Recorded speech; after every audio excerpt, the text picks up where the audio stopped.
Today, did you get a 30th anniversary edition PS5? Almost certainly not. This is CheckPoint.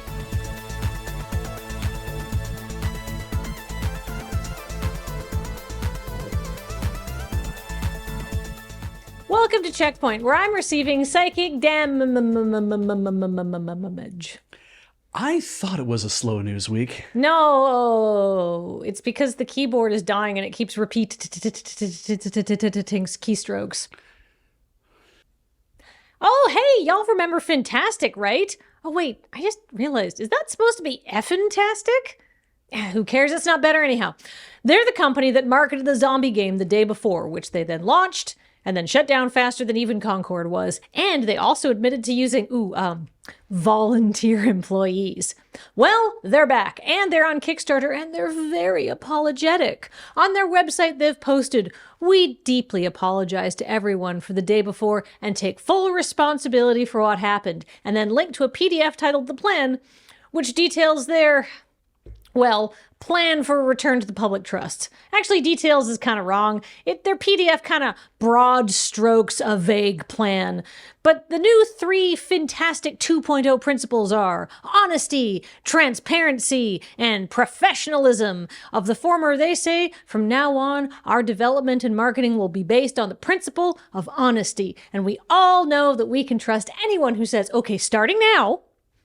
Anyhow, the plan also debuts their new branding, of which they say the clean, modern aesthetic symbolizes a fresh beginning, highlighting a focus on clear communication and openness with the community, which is asking a lot of heavy lifting from some letters.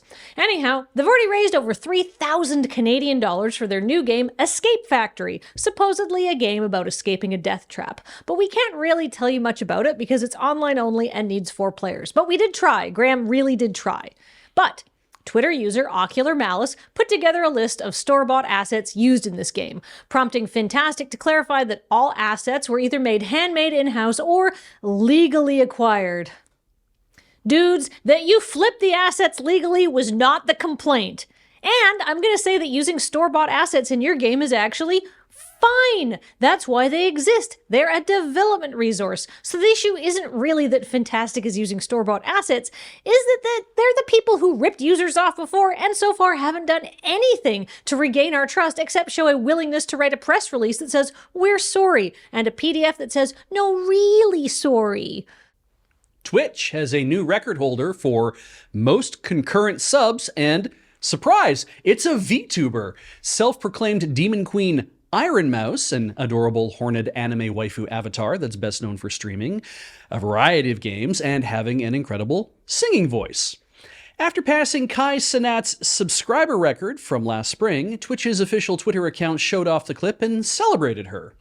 And then Nelson scrolled through several hundred comments in the name of journalism and could find barely any toxicity. Most of the comments were emojis and heartful congratulations. So it seems Iron Mouse's win is a win for decency, for women in gaming, for VTubers, and also for music nerds, because Iron Mouse studied music with dreams of performing opera professionally, but she didn't because this is also a win for those dealing with chronic illness.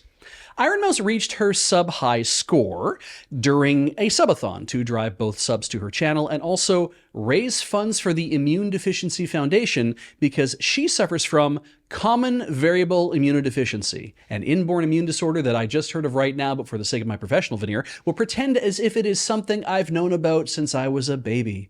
The name of the condition is sometimes abbreviated as CVID, though at time of filming, nobody was sure if I should just say CVID and barrel forward with the projected confidence of someone who's known about the condition for their entire life, or say COVID, which sounds like trying hard not to cough while you let someone know that you currently have COVID. Which is, of course, incredibly dangerous to people with common variable immunodeficiency, since their bodies don't produce antibodies very well, which means that vaccines aren't terribly effective for them. But thanks to streaming, Iron Mouse has found a new path to success as a performer and raised a ton of money and awareness for the Immune Deficiency Foundation. And of course, for Twitch, who gets a cut of every one of her record-smashing sub count. Did everybody get your 30th anniversary edition PS5 Pros? Paul, did you get 5 30th Anniversary Edition PS5 Pros? That's just a character that I play. Well, neither did anybody else because numbers were so limited that the special edition consoles sold out almost immediately, and therefore listings asking thousands of dollars appeared on eBay within minutes. When reached for comment, eBay told IGN, "Oh yeah, this is totally fine. A PS5 presale does not contravene our price gouging policy because it's only for essential items." But not considering this essential really means they don't fully comprehend how badly Graham wanted that controller. But if you thought that only making 12,000 of those very special consoles was a mistake on Sony's part, worry not. They have plenty of other ways to make tons of cash. At State of Play, they announced a PS5 remaster of Horizon Zero Dawn, which already kind of seemed of questionable necessity, but Sony then also increased the price of Horizon Zero Dawn for PS4 from $20 to $40. Why? Why, when it had been happily sitting along with other PlayStation hits that are still selling at the typical PlayStation hits price of $20? Well, because the remaster is going to cost $50 or $10 if you already own it. So Sony didn't want people being able to buy the game for $20 and then upgrading, essentially getting the remaster for $30 instead of $50. It's kind of weird to enshrine some titles as evergreen must-plays and charge appropriately to encourage purchases, only for one of them to be such a touchstone that Sony needed to demote it back to a higher price point, and for that game not to be Bloodborne. Dragon Quest III HD 2D Remake is fast approaching, and with it, some updated key art for the female main character option that had Dragon Quest creator Hori Yuji wondering, who's even complaining about this? And by this, what he means is the long-running trend to cover up exposed skin, almost always on female character models, whenever a game is going to market outside of Japan. This is a fraught issue. It involves things like women being depicted in video games to appeal to a male gaze, or that older people don't understand the changing media landscape and that it's actually a good idea to approach making content with an eye on appealing to people who usually feel marginalized, pushed out, or can't see themselves as a character that belongs to that game universe.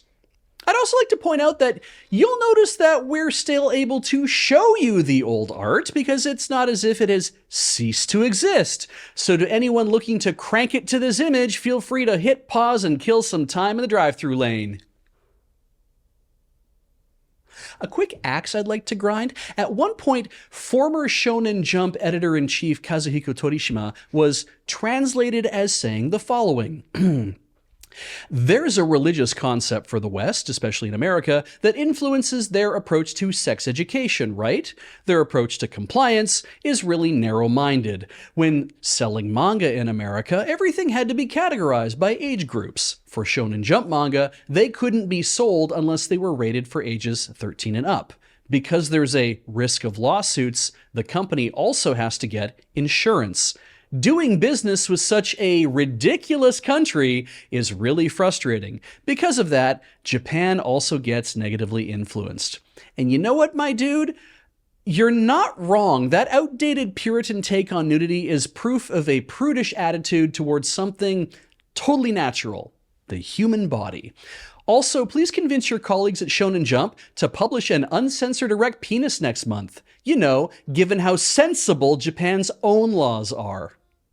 Look, we know why the female main character key artwork got changed from the original. Reactionary dimwits would cry and moan that it's selling sex and destroying children. But I think our world has changed in the last 20 or 30 years too, and the media environment has changed for everyone. For example, it took me more than 20 seconds to see the difference between these two images because, like everyone else these days, we don't see the boobs or the thighs. All we see is one thing. Abs. I mean, check out that cheese grater. She's been crunching hundreds of reps and she practically lives in the squat rack. She's been cutting water weight and leaning out her protein. When it comes to core strength, she's more stable than Iron 56 and more powerful than Bruce. Bruce is on Lake Huron. Just bing it. And another thing about big, thick, knobbly abs. Hey, it's fall. I'm wearing a sweater. The chill of a fading year is finally upon us. Are you okay? I just was excited to talk about something that I like. Can it wait until I'm done? Can we do it at the same time? Oh, fine. Abs, abs, abs, abs, abs, abs, abs.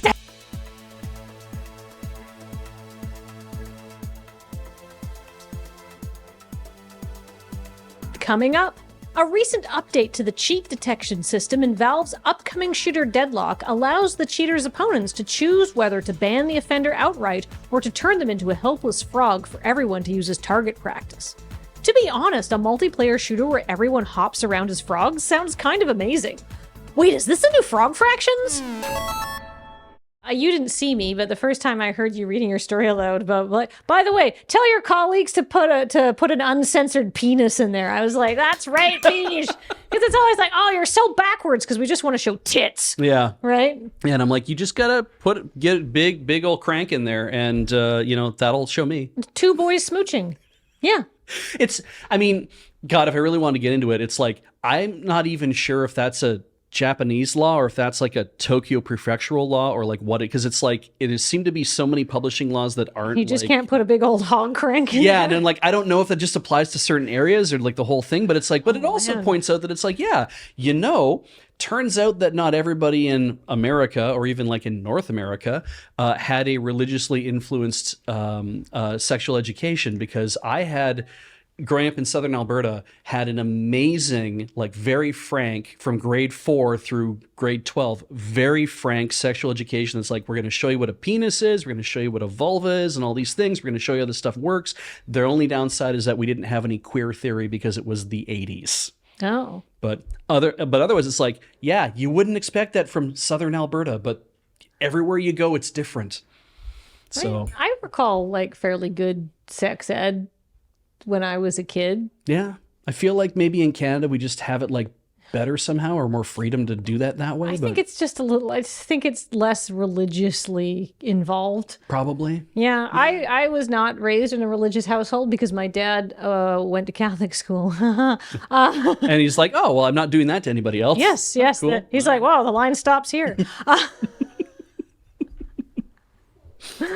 Yeah, so it's kind of funny to be like, I don't know. I guess that you think that's kind of prudish. I'm just like not into like big hog cranking wet Starbucks titties everywhere. Yeah, you know? that's kind of, yeah. It's like I said, it's a fraud issue, right? I come by my prudishness naturally, thank you. Yes. It's not religious dogma. It's your own personal expression. Yeah. Yeah. Yeah. It kind of should be, I think. Yeah. You do it for yourself, or you don't do it for yourself, but that's fine. I just don't care about it. Like it's for other people. Show me a good Magic the Value play. Magic the Gathering value play, and that's exciting. A PS5 remaster of Horizon Zero Dawn. Yeah. What was my accent there? I don't know. Zero Dawn. Paul, She will. what are we supposed to be talking about?